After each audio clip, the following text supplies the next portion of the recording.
Does it take money in order to make money? Hear me out as a financial advisor and see what I think. Stay with me. This week in an appointment with a client, I got a very interesting question. And the question was, does it really take money in order to make money?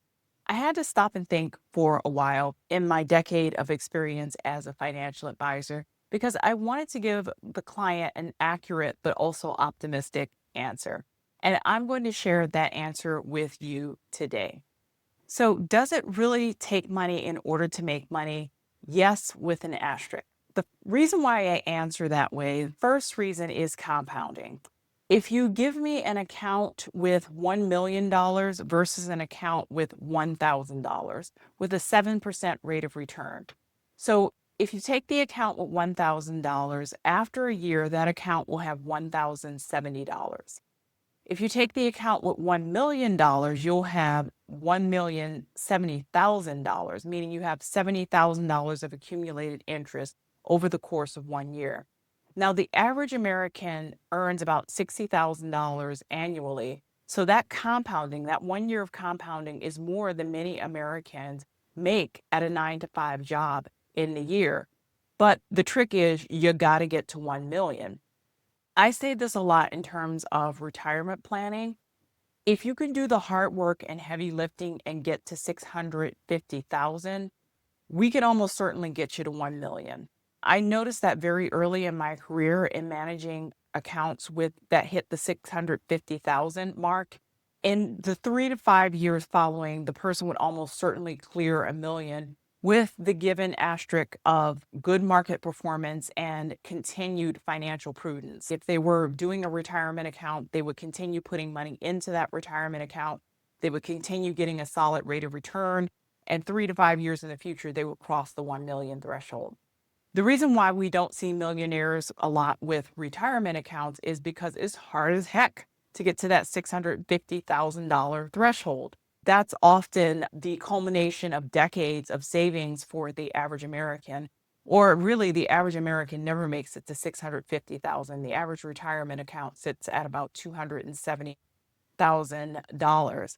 So compounding effect is just much, much larger when you're starting at a high number versus when you're starting at a low number.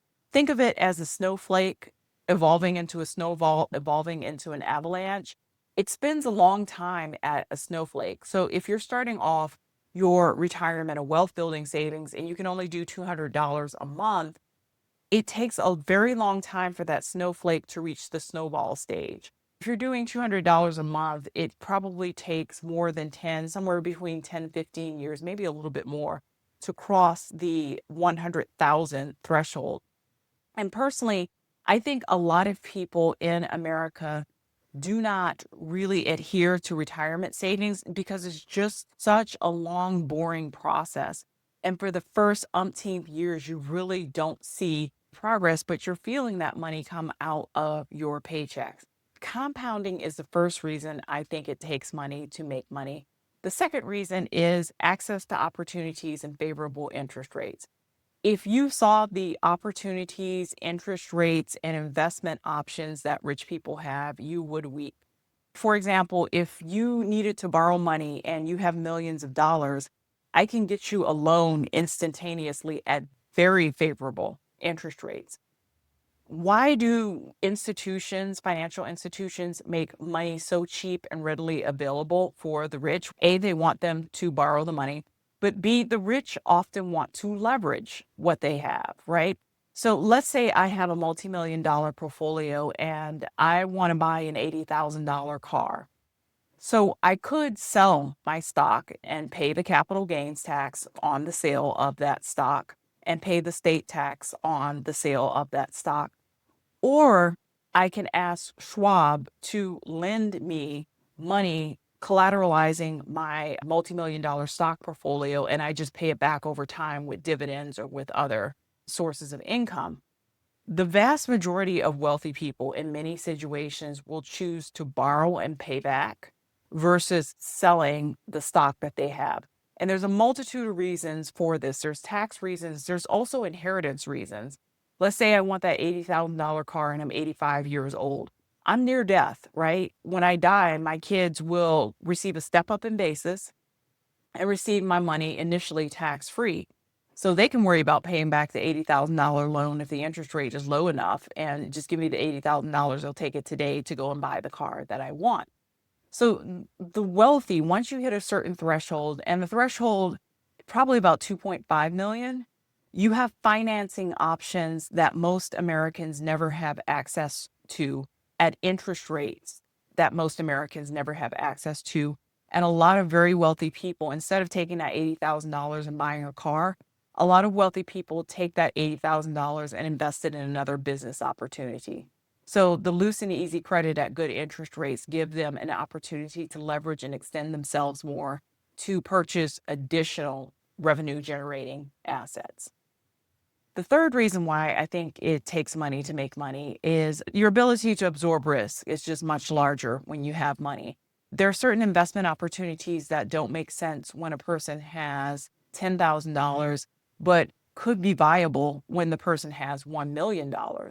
And one thing about risky opportunities and risk absorption is oftentimes with investment, the greater the risk, the greater the return.